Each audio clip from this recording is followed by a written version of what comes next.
João 6, versos 60 a 71. Por favor, se coloque em pé para a leitura deste texto. João 6, versos 60 a 71. Muitos, pois, dos seus discípulos, ouvindo isto, disseram: duro é este discurso, quem o pode ouvir? Sabendo, pois, Jesus em si mesmo que os seus discípulos murmuravam disto, disse-lhes: isto escandaliza-vos? Que seria, pois, se visseis subir o Filho do Homem para onde primeiro estava? O Espírito é o que vivifica, a carne para nada aproveita. As palavras que eu vos digo são espírito e vida. Mas há alguns de vós que não creem, porque bem sabia Jesus desde o princípio quem eram os que não criam e quem era o que o havia de entregar. E dizia: por isso eu vos disse que ninguém pode vir a mim, se por meu Pai não lhe for concedido. Desde então muitos dos seus discípulos tornaram para trás e já não andavam com ele. Você viu o verso 66, comparado com o versículo 60. Por que os discípulos tornaram para trás e já não andavam mais com Jesus? Porque o verso 60 diz: duro é este discurso, quem o pode ouvir? Então disse Jesus aos 12: quereis vós também retirar-vos? Respondeu-lhe, pois, Simão Pedro: Senhor, para quem iremos nós? Tu tens as palavras da vida eterna, e nós temos crido e conhecido que tu és o Cristo, Filho do Deus vivente.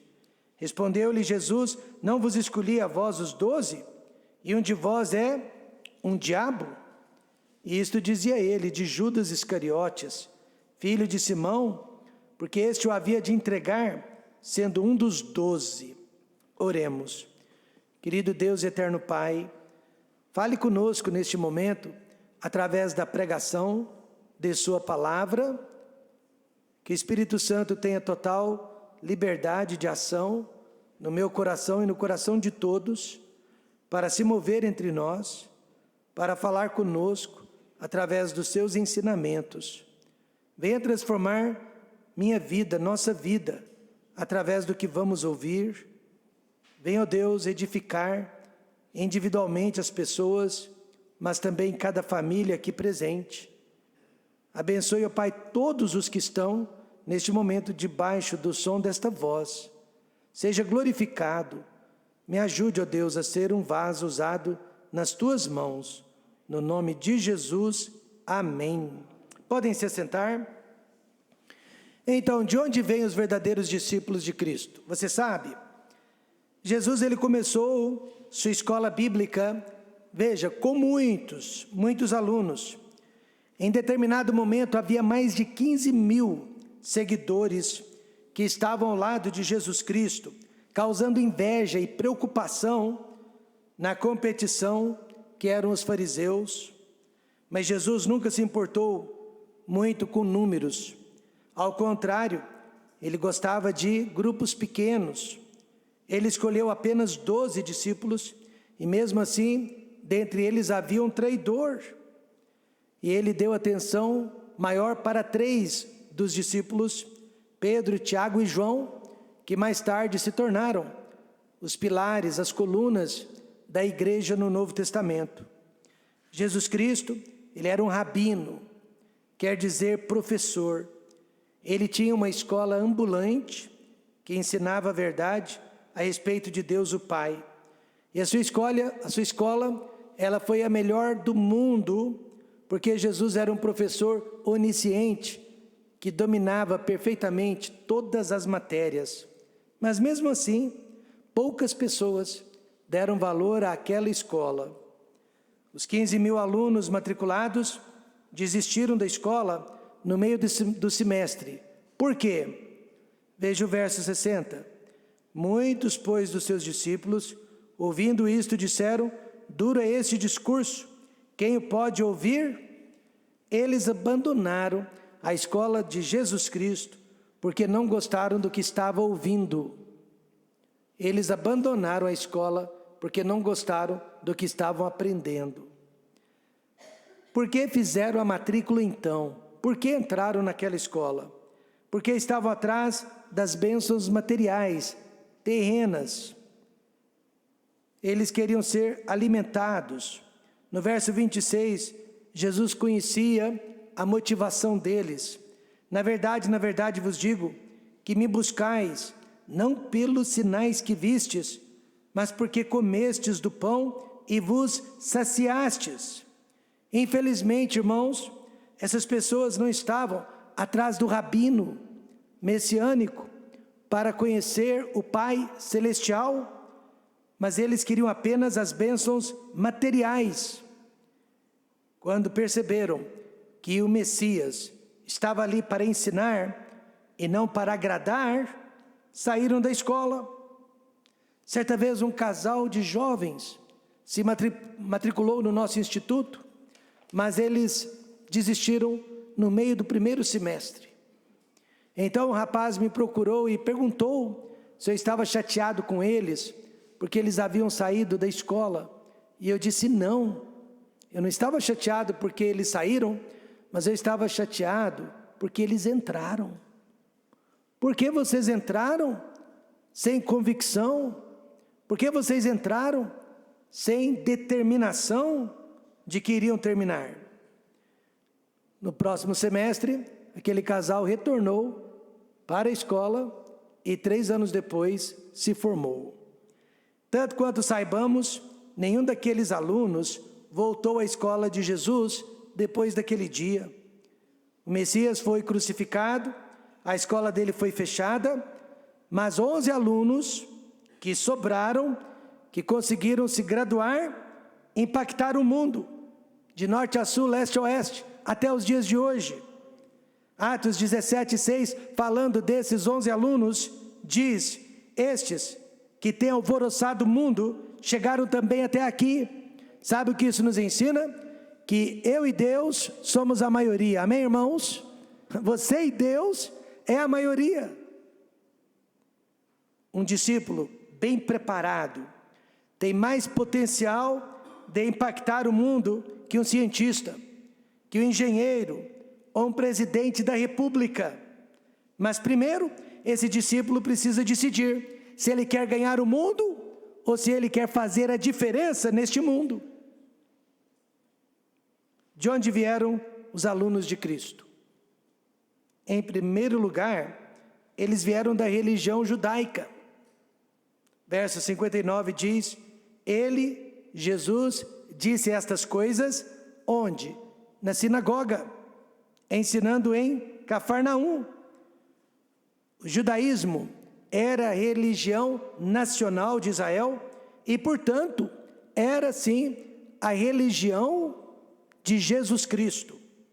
Havia muitas outras formas de religião naquela época, principalmente por causa da influência grega e romana, mas Jesus deixou bem estabelecido qual era a religião dele, qual religião ele favorecia, frequentando a sinagoga. Então nós podemos dizer que Jesus era um judeu ortodoxo. A maioria dos seus seguidores, então, veio das sinagogas, e eles trouxeram para o cristianismo os seus costumes e preferências. Daí nós temos a cultura judaica cristã, porque realmente o judaísmo acabou influenciando o cristianismo. E esses seguidores, no entanto, não duraram muito tempo ao lado de Jesus, descobriram que a velha religião de onde eles saíram era mais fácil. Era mais fácil do que a nova religião na qual eles entraram. Primeiro, eles saíram da religião do ritualismo, do formalismo. Veja o verso 53.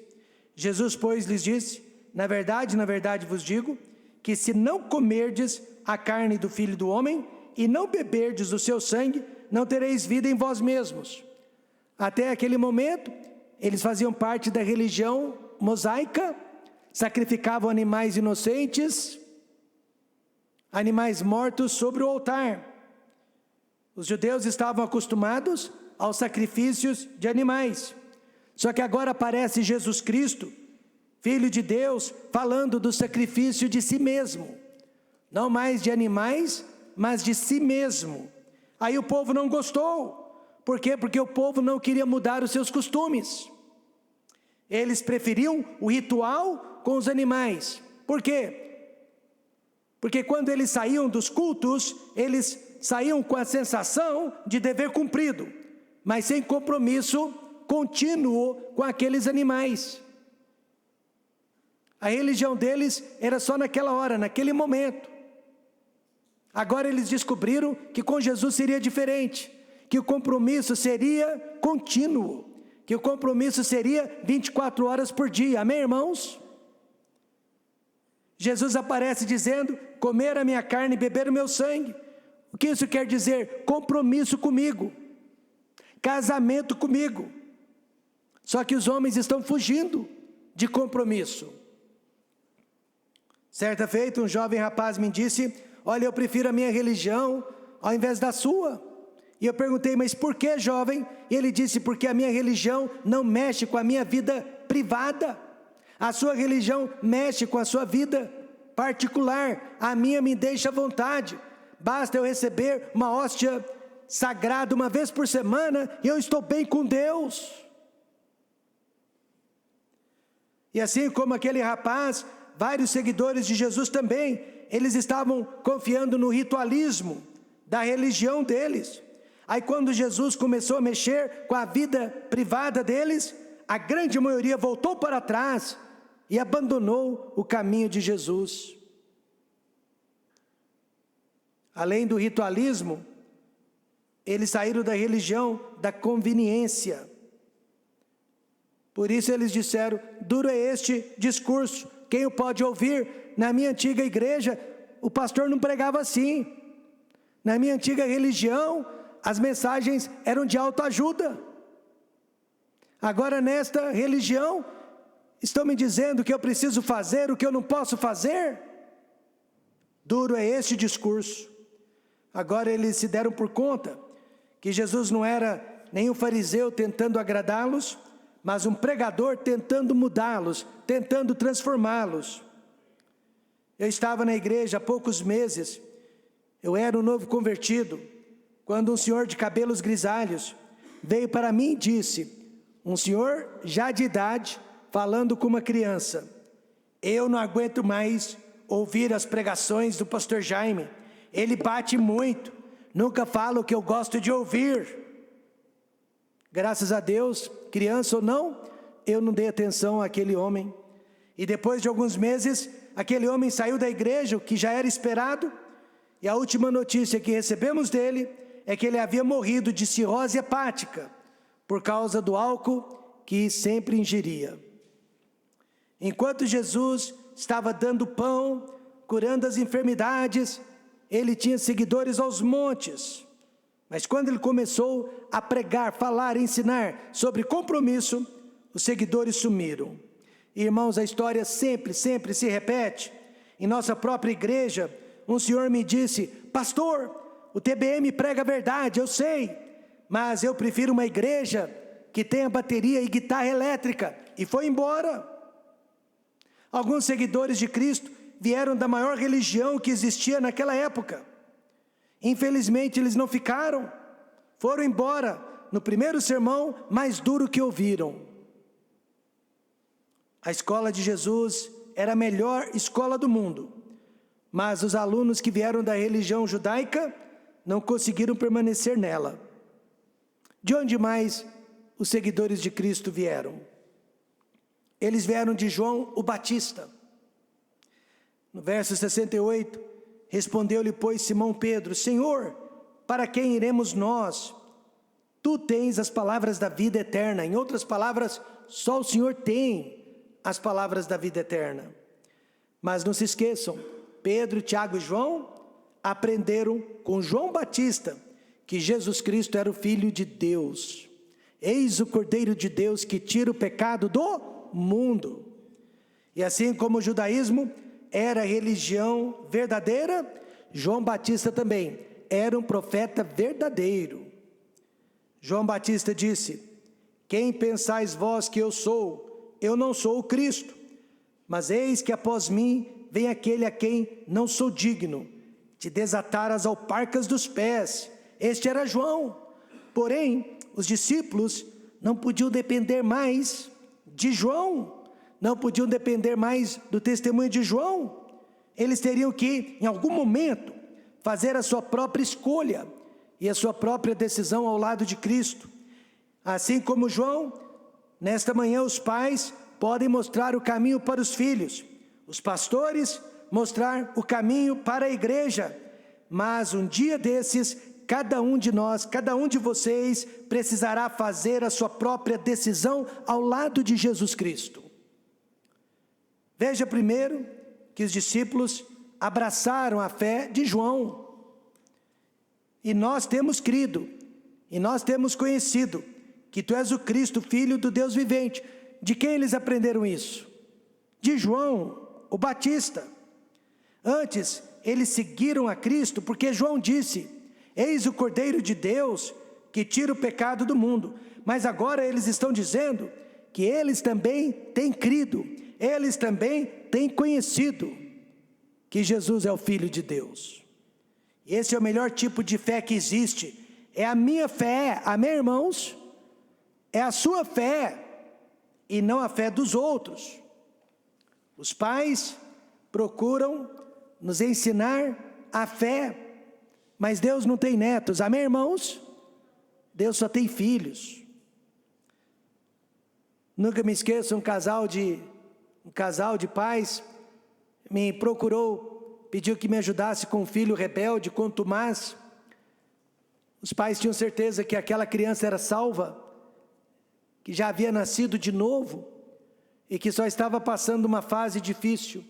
Mas ao conversar com um menino de 14, 15 anos de idade, eu descobri, ele não era salvo.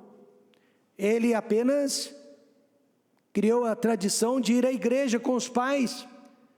A fé era dos pais, a igreja era dos pais, as doutrinas eram dos pais, mas ele mesmo nunca havia feito uma decisão pessoal ao lado do Senhor Jesus Cristo.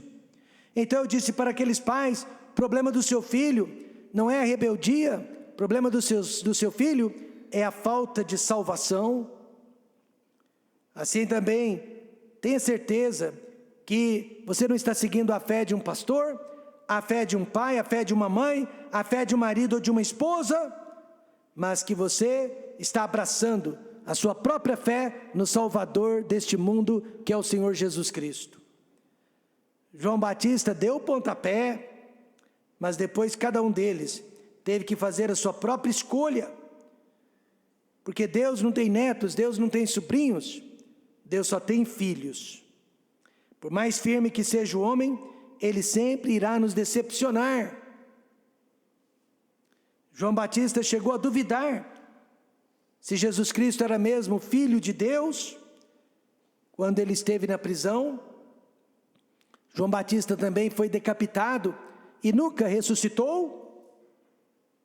Por isso, por mais firme que seja o homem, ele sempre irá nos decepcionar. Esses discípulos perderam a esperança em João. Veja o verso 68. Respondeu-lhe, pois, Simão Pedro: Senhor, para quem iremos nós? João Batista não está mais conosco, Moisés não está mais conosco, Elias não está mais conosco, nós não temos a quem seguir, nós só temos o Senhor presente conosco. Existe um momento na vida que nós todos precisamos perder a esperança no homem, precisamos perder a esperança na própria vida e confiar somente no Senhor Jesus Cristo. Isso geralmente acontece no dia da nossa morte. Ali não adianta mais confiar em médico, remédios, plano de saúde, conta bancária. Naquele momento, nós só podemos confiar em Deus, mas seria bom que isso acontecesse antes, amém, irmãos? Que perdêssemos toda a esperança nesta vida em nós mesmos e confiássemos apenas em Deus. Quando eu era jovem, alguém me perguntou: Rômulo, se o seu pastor cair no buraco, você vai cair também? E naquela época eu teria que dizer que sim, pois eu estava dependendo da fé do meu pastor, da convicção dele, das doutrinas dele, da pregação dele. Mas hoje eu posso dizer, pode ser meu pastor, pode ser Moisés, pode ser João Batista, pode ser qualquer outro líder. Não estamos mais olhando para eles, mas nós agora estamos olhando apenas para o Senhor Jesus Cristo.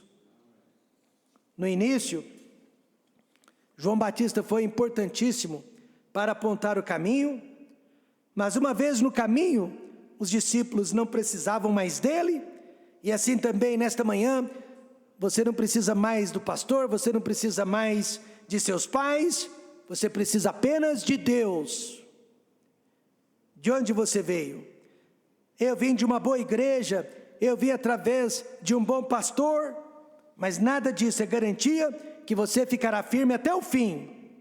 Então de onde você precisa vir? Eles vieram de Deus.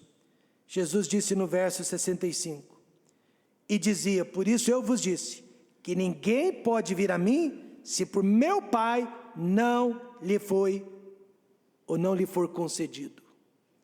O judaísmo falhou, João Batista falhou, mas Deus não falha. Os discípulos que vieram da religião e os discípulos que vieram do homem abandonaram a Cristo no meio do caminho, mas aqueles que vieram de Deus ficaram firmes até o fim.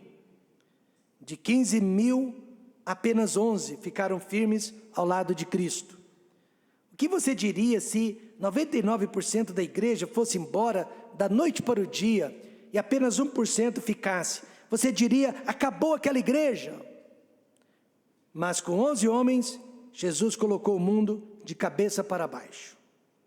O judaísmo e João Batista, até certo ponto, foram instrumentos usados nas mãos de Deus, mas nada disso garante a firmeza.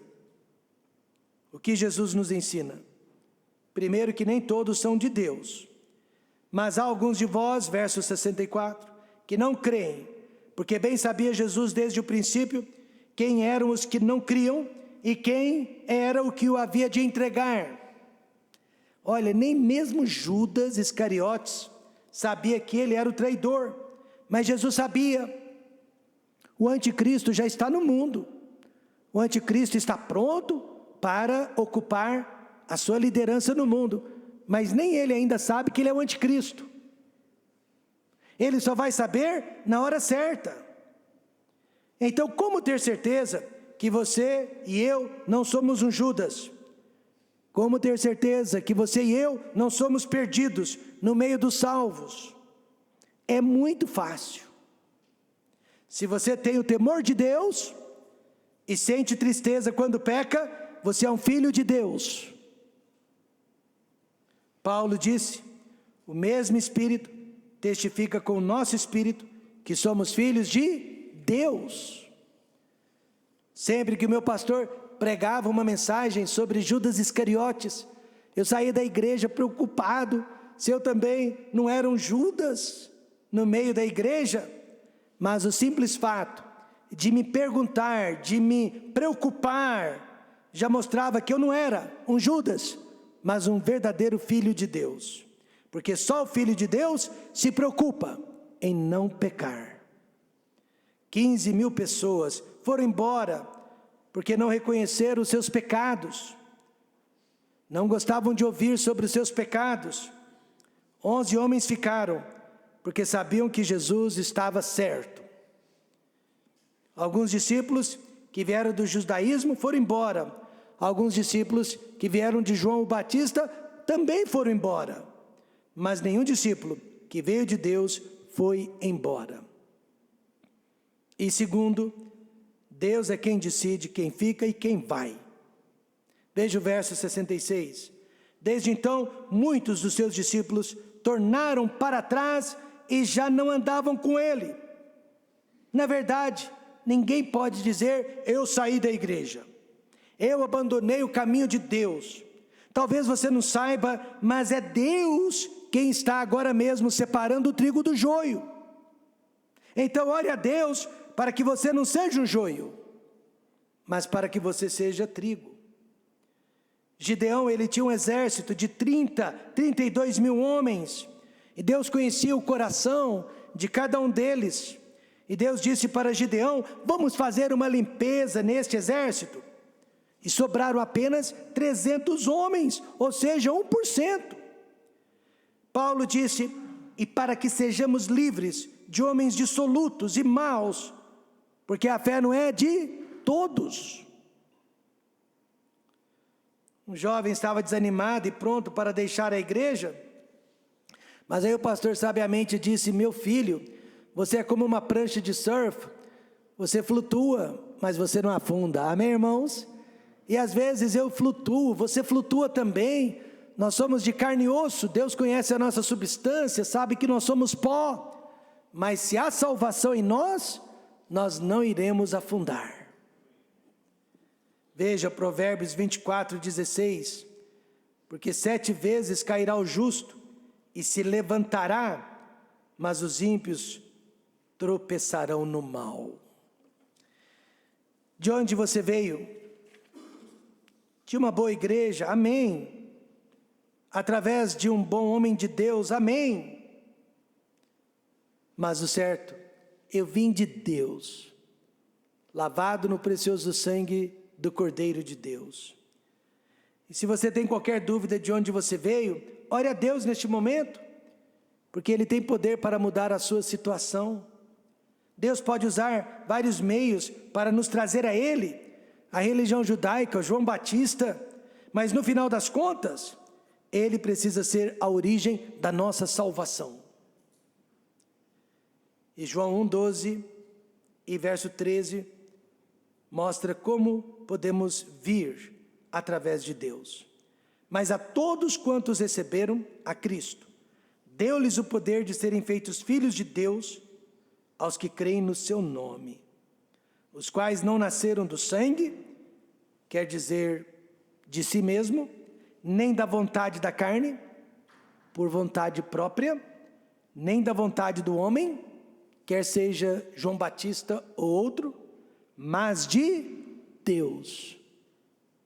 Então, nesta manhã, só existe um verdadeiro discípulo, aquele que veio de Deus. A Bíblia fala: operai a vossa salvação. O que quer dizer isso? Tenha certeza que você é uma pessoa salva. E essa salvação vai impedir que você faça parte do grupo que abandona a Jesus Cristo. Eu creio que quem é salvo jamais abandona Jesus Cristo. Amém, irmãos? Vamos orar.